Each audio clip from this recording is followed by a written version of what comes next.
आज हम लोग यहाँ पे अपने 78वें इंडिपेंडेंस डे यानी स्वाधीनता दिवस, आज़ादी दिवस के अवसर पे यहाँ पे खड़े हुए हैं।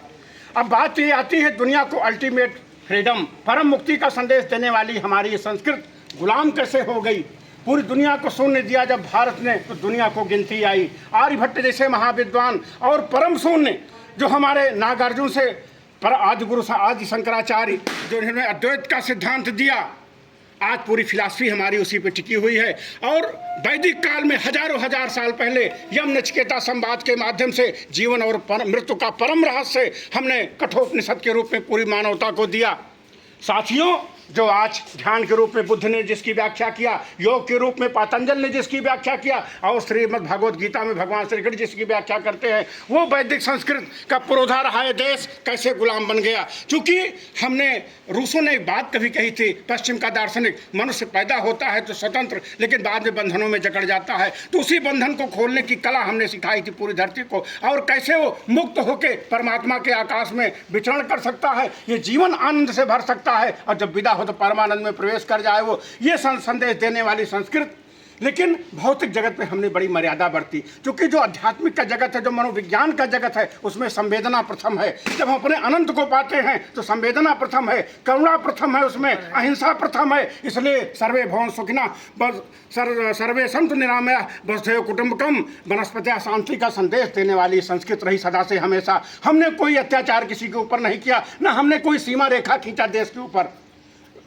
विश्व बंधुत्व में हमारी नियति रही, विश्व बंधुत्व हमारे पुरोधाओं की हमारी देशना रही कि पूरी धरती आपकी है, अपनी है, परमात्मा का आकाश है समस्त, सब में आपको रहना है। लेकिन पश्चिम में चूंकि सेक्स पावर मनी को यही उनका ध्येय रहा, तो कुछ उठाईगिरी करके, चूंकि वो जो हमारा भौतिक जगत है वो तो अहंकार पे चलता है, अब अहंकार में कोई करुणा नहीं, कोई संवेदना नहीं है, तो मार काट गला काट प्रतियोगिता देखेंगे। शक आए, हूण आए, मुगल आए, सब कोई अत्याचार, कोई तैमूर लगड़ा चला आ रहा है अत्याचार करते हुए, खून खराबा किया, विक्षिप्त होकर पागल होकर खुद भी मरा, कोई आनंद नहीं। हमने लौटाए सिकंदर, सर झुकाए, मात खाए। जो थोड़ा संवेदनशील थे, जो थोड़ा ज्ञानी थे, वो समझ गए भारतवर्ष की गरिमा को।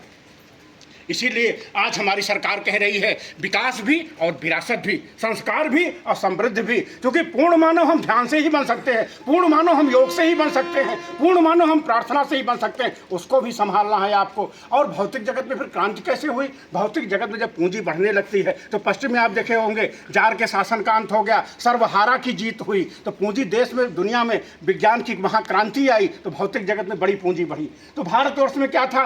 मुगल आए, यही रहने, अंग्रेज आए। अंग्रेज क्या करते थे?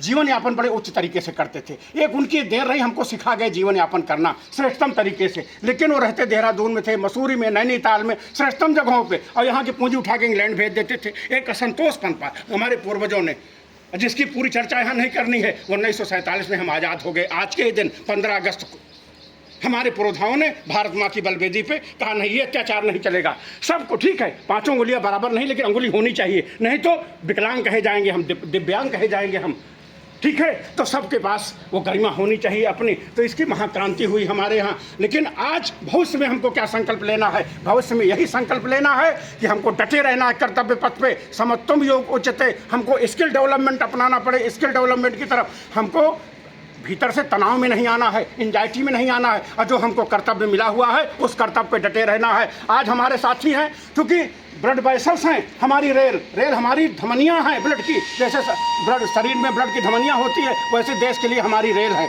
उसमें हम सेवा दे रहे हैं। तो हम बहुत बड़ी जिम्मेदारी उठा रहे हैं। कभी कभी प्रतिकूल परिस्थितियाँ आती हैं इसमें, लेकिन हमको घबराना नहीं है। हार या जीत में किंचित नहीं भयभीत में, कर्तव्य पथ पे जो मिला यह भी सही, वह भी सही। और अटल बिहारी वाजपेयी जी की कालजयी रचना हमारी कि हार नहीं मानूंगा, रार नहीं ठानूंगा, काल के कपाल पे लिखता मिटाता हूँ, गीत नया गाता हूँ, गीत नया गाता हूँ। साथियों, हमको डटे रहना है, अपने कर्तव्य पथ पे डटे रहना है। प्रतिकूलताएं